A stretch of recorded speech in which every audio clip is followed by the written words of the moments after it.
The virus doesn't know whether it's circulating in a private or a public ward.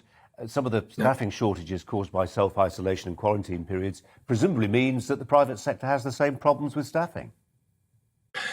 It does have the same problem with staffing, although by and large there hasn't been a lot of COVID in the private hospitals. But by and large, the treatment of COVID has been done in the major NHS hospitals with big intensive care units.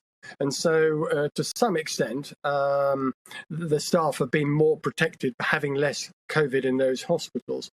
But of course, yes, staffing is a big issue across our healthcare system, not just in the NHS. We have a shortage of doctors and we have a big shortage of nurses. And that doesn't matter how much money is thrown at it. If you haven't got the staff to actually do the work, you're in some difficulty.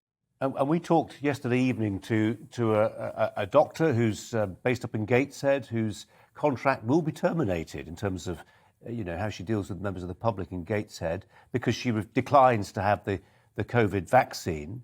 I just wonder what the policy is within the private sector, given that policy will mean that we are going to be down potentially 80 or 90,000 NHS staff, those NHS staff who have declined to have a vaccine. What's the policy in the private sector?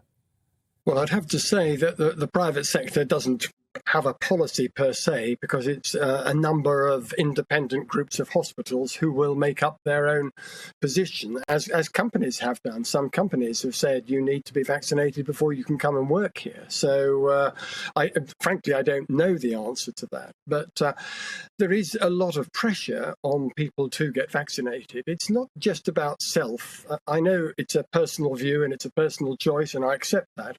But at the end of the day, if you get infected, you're in danger of giving the virus to colleagues at work in the NHS and to patients. And that is the sort of big issue here that has to be tackled, I think.